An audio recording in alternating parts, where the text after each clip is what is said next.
Sir Vijayasai Reddy YCP party నుండి బీజేపీలోకి తనకున్న మొత్తం రాజ్యసభ సభ్యులందరినీ కూడా అంటే షిఫ్ట్ అయిపోతున్నారన్న వార్తలైతే వైరల్ అవుతున్నాయి సార్. మరి వార్తలో నిజమెంత ఉంది? ఎందుకంటారు? నిన్న ఢిల్లీలో విజయసాయి రెడ్డి ప్రెస్‌తో మాట్లాడారు. ఆయన ప్రధానంగా చెప్పిన విషయాలు కొన్ని ఉన్నాయి. అందులో ఏందంటే మామూలుగా మాకు తెలుగుదేశంతో పోలిస్తే మాకు కూడా 15 మంది ఎంపీలు ఉన్నారు. మాకంటే తెలుగుదేశం వాళ్ళకి ఒకరే ఉన్నారని ఆయన చెప్పాడు. ఓకే. ఇదొక విచిత్రమైన లెక్క. ఎందుకంటే మామూలుగా తెలుగుదేశానికి లోక్సభలో 16 మంది ఉన్నారు ఎంపీలు. అదే వైసీపీకి 4 ఉన్నారు. నిజానికి తెలుగుదేశంతో పోలిస్తే వైసీపీకి 12 మంది తక్కువ ఉన్నట్టు.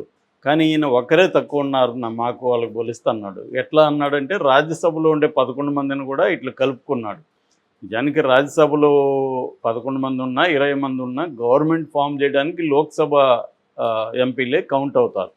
అది ఆయనకి తెలియంది కాదు. కానీ ఒక్కోసారి ఒక విచిత్రమైన లెక్కలేసి మాకు బలం ఉందని చెప్పుకోవడం అంటే ఒక రకంగా ఆయన చెప్పిన దాంట్లో ఇంకొక లాజిక్ కరెక్ట్. అదేంటంటే బిల్లులు రాజ్యసభలో ఏది పాస్ అవ్వాలన్నా మా 11 మంది ఎంపీల మద్దతు కావాలి అనేది ఆయన చెప్పాడు.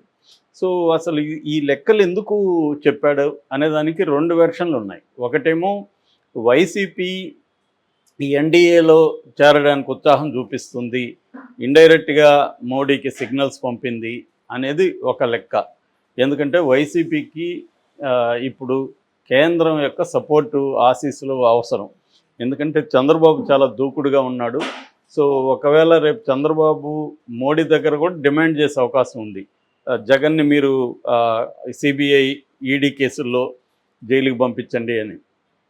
అవి ఎందుకంటే ఆల్రెడీ ఇప్పుడు మళ్ళీ స్టార్ట్ అవుతున్నాయి ఫ్రెష్గా. ఇక మీదట జగన్ ఎవ్రీ ఫ్రైడే అటెండ్ కూడా కావాల్సి ఉంటుంది. ఎవ్రీ ఫ్రైడే అటెండ్ అవ్వడం వల్ల కేసు స్పీడప్ అవుతుంది. ఆల్రెడీ సుప్రీంకోర్టు గట్టిగా ప్రజాప్రతినిధుల కేసుల్ని స్పీడప్ చేయండి అని చెప్పింది. ఇక్కడ దాన్ని గుర్తు చేస్తూ హైకోర్టు కూడా మొన్న 4 రోజులకు ముందే సిబిఐ కోర్టుకి చెప్పమని రిజిస్ట్రీని ఆదేశించింది. అరే బాబు, ఇది మేము చెప్పినట్టు చెప్పకు, సుప్రీంకోర్టే చెప్పింది, మేము గుర్తు చేస్తున్నాం అని చెప్పని కూడా హైకోర్టు కామెంట్ చేసింది. అంటే ఒక ప్రెజర్ అయితే ఆల్రెడీ న్యాయ వ్యవస్థలో ఉంది జగన్ కేసుల మీద. ఇప్పుడు కానీ సిబిఐ అండ్ ఈడీ కానీ టైట్గా చేస్తే జగన్కి శిక్ష పడే అవకాశం కూడా ఉంది. శిక్ష పడిందంటే మాత్రం జగన్ రాజకీయ భవిష్యత్తు అనేది ప్రశ్నార్థకం అవుతుంది. సో ఇప్పుడు బీజేపీ రకరకాల టాక్టిక్స్ ఓవరాల్గా ప్రయోగిస్తుంది. ఎందుకంటే బీజేపీకి కేంద్రంలో సొంతంగా బలం లేదు. 240కి ఆగిపోయింది, 272 కావాలి. సో మిగతా 32 ప్రీపోల్ అలయన్స్లో ఉన్న ఎన్డీఏ కూటమి పక్షాల మీద డిపెండ్ అయ్యి అది గవర్నమెంట్ ఫామ్ చేస్తుంది. సో ఇప్పుడు బీజేపీకి ముందున్న లక్ష్యం ఏంటంటే వీళ్ళ మీద డిపెండ్ అయితే వీళ్ళు అనేక డిమాండ్లు పెడతారు. సో అందుకని మన బలం పెంచుకోవాలి. మనం బలం పెంచుకోవాలంటే ఏం చేయాలి? ప్రతిపక్షాల నుంచి ఎంపీలని బీజేపీలోకి లాగాలి. దీనికి బీజేపీ కొట్టిన పిండి ఆల్రెడీ ఇలాంటివి చేయడంలో గతంలో కూడా బీజేపీకి ఎక్స్పర్టైజ్ ఉంది. అంటే ప్రతిపక్షాలను ఎలా వేధించాలి లేదా ఎలా అట్రాక్ట్ చేయాలి, ఈ 2 బీజేపీకి కొట్టిన పిండి. నిజానికి ఇది ప్రతి పార్టీ చేస్తుంది. బీజేపీనే మనం నిందించాల్సిన అవసరం లేదు, అన్ని పార్టీలు చేస్తాయి. బీజేపీకి బలం స్ట్రాంగ్గా ఉంది, ఆర్గనైజేషన్లు ఇది ఉంది, గవర్నమెంట్ తన చేతిలో ఉంది కాబట్టి వాళ్ళు గట్టిగా చేస్తారు. ఇప్పుడు కేసీఆర్ అదే పని చేయలేదా? ఫోన్ ట్యాపింగ్ ఎందుకు చేశారు? ప్రధానంగా కేసీఆర్ ప్రతిపక్ష వాళ్ళ ఎమ్మెల్యేలని బెదిరించడానికి కేసీఆర్ ఫోన్ ట్యాపింగ్లు చేశాడనేదే కదా ఇప్పుడు బయటకు వచ్చింది. అట్లాగే గతంలో చంద్రబాబు కూడా ఏబి వెంకటేశ్వరరావు ద్వారా వైసీపీ వాళ్ళ ఎమ్మెల్యేల ఫోన్ ట్యాప్ చేసి వైసీపీ వాళ్ళని బెదిరించి తీసుకున్నారు అనేది అక్కడ కూడా అభియోగం. సో ప్రత్యర్థులను బెదిరించడం లేదా ప్రలోభాలకు గురి చేయడం, వాళ్ళని తమ పార్టీలకు కలుపుకోవడం అనేది అన్ని పార్టీల వాళ్ళు చేస్తున్నారు.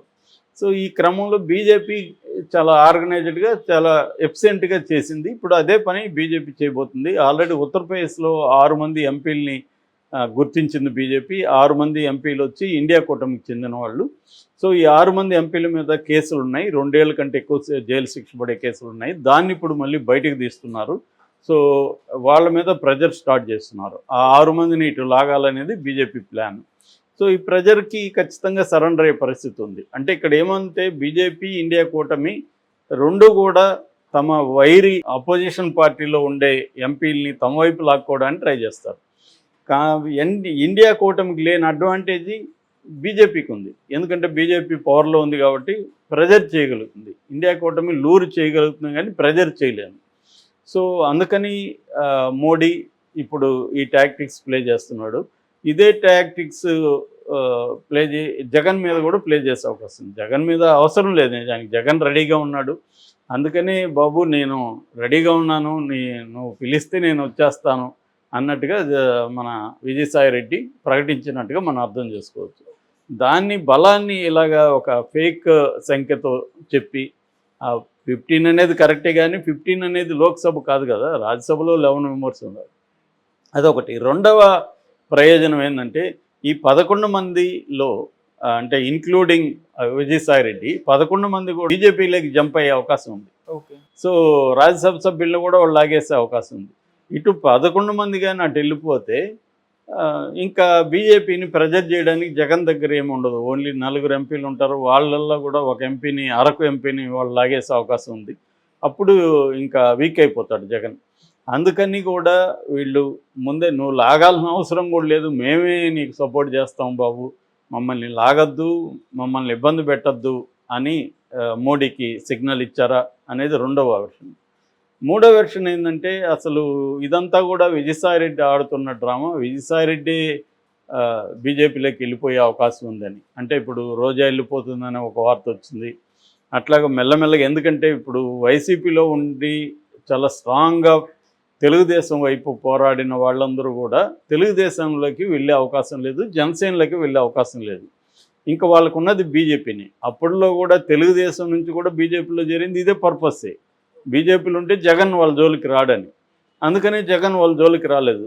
సుజనా చౌదరి కావచ్చు, తర్వాత సీఎం రమేష్ కావచ్చు, ఇలాంటి వాళ్ళ జోలికి జగన్ ఎందుకు రాలేదంటే వీళ్ళు బీజేపీ ఎంపీలు, వాళ్ళ జోలికి వస్తే బీజేపీ సీరియస్గా తీసుకుంటుంది. అందుకనే రఘురామకృష్ణరాజు ఒక పర్పస్ ఏంటంటే జగన్ మీద అంత దూకుడుగా వెళ్ళడం, వీళ్ళు ఇట్లా వెళ్తే నన్ను సస్పెండ్ చేస్తారు, నన్ను సస్పెండ్ చేస్తే నేను బీజేపీలోకి వెళ్ళిపోదాం అనేది రఘురామకృష్ణరాజు ప్లాన్ చేశాడు. కానీ అది తెలిసి వీళ్ళు సస్పెండ్ చేయకుండా ఇతన్ని భరిద్దాం అనేసి భరిస్తూ వచ్చారు. సో ఇలాగా ఏంటంటే ఇప్పుడు కూడా వీళ్ళకున్న కర్తవ్యం ఏంటంటే వైసీపీ వాళ్ళకి, ఒకటి మేము బయట వైసీపీలోనూ ఉంటూ మీకు సపోర్ట్ చేస్తాం అనేది ఒక ప్రపోజల్. రెండో ప్రపోజల్ జగనే కూడా పంపించవచ్చు. గతంలో చంద్రబాబే 4 ఎంపీలని పంపించాడు కదా బీజేపీలోకి. అలాగా జగన్ కూడా రేపు పొద్దున ఇదిగో ఈ 4-5 మంది రాజ్యసభ సభ్యుల్ని నీకు ఇస్తున్నాను, బదులుగా నువ్వు నాకు ప్రొటెక్షన్ ఇవ్వు అనేది. ఇప్పుడు ఏంటంటే ప్రొటెక్షన్ మనీ అంటారు మామూలుగా. చాలాసార్లు రౌడీలు, నేను రౌడీ అనుకో, నేను నీ జోలికి రాకుండా ఉండాలంటే నువ్వు నాకు డబ్బులు కట్టాలి అనేది ప్రొటెక్షన్ మనీ అనేది ఉంటుంది. సో ఇది పొలిటికల్ పార్టీలు కూడా చేస్తాయి. అధికారంలో ఉన్న పొలిటికల్ పార్టీలు అధికారంలో లేకుండా ఉండే ప్రతిపక్షాల మీద కూడా ఈ పని చేస్తుంటాయి. అలాగా ఇప్పుడు మోడీకి ప్రొటెక్షన్ మనీలాగా ప్రొటెక్షన్ ఎంపీల్ని అప్పగించే పనిలో జగన్ ఉన్నాడా?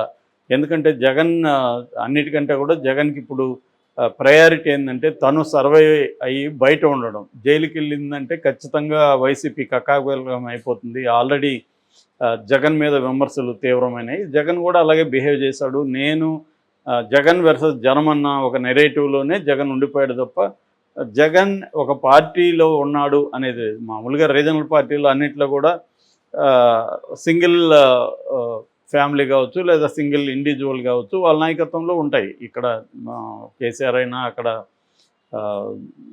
చంద్రబాబు అయినా, మనకి స్టాలిన్ అయినా, ఎక్కడైనా ఇదే జరుగుతుంది రీజనల్ పార్టీలో. కాకపోతే పార్టీ స్ట్రక్చర్ కూడా ఇంపార్టెంట్. దాన్ని తెలుగుదేశం బ్రహ్మాండంగా ముందు నుంచి కూడా పార్టీ స్ట్రక్చర్ని నిర్మించింది. వైసీపీ ఆ విషయంలో వీక్ అయ్యింది. జగన్ ముఖ్యంగా దాన్ని పక్కన పెట్టేశాడు. అందుకని జగన్ ముందున్న కర్తవ్యం ఏంటంటే వీళ్ళందరినీ నిలుపుకోవాలంటే ముందు తాను కేసుల్లో జైలుకి వెళ్లకుండా తాను బయట ఉండాలి. తాను బయట ఉంటే మెల్లమెల్లగా మళ్ళీ ప్రజల్లోకి వెళ్ళొచ్చు. ఇప్పుడు ఓదార్పు యాత్ర కూడా చేయబోతున్నారని చెప్తున్నారు. అలాగా ప్రజల్లోకి వెళ్ళి జగన్ ఆల్రెడీ 40% ఓట్లు వేశారంటే జగన్ వెనక 40% ఓటర్లు ఉన్నారు. ఓటర్లు అంటే 40% అన్నారంటే అది గణనీయమైన సంఖ్య, అదేం తక్కువ కాదు. చంద్రబాబు కూడా 35 నుంచి పార్టీనే ఉండింది.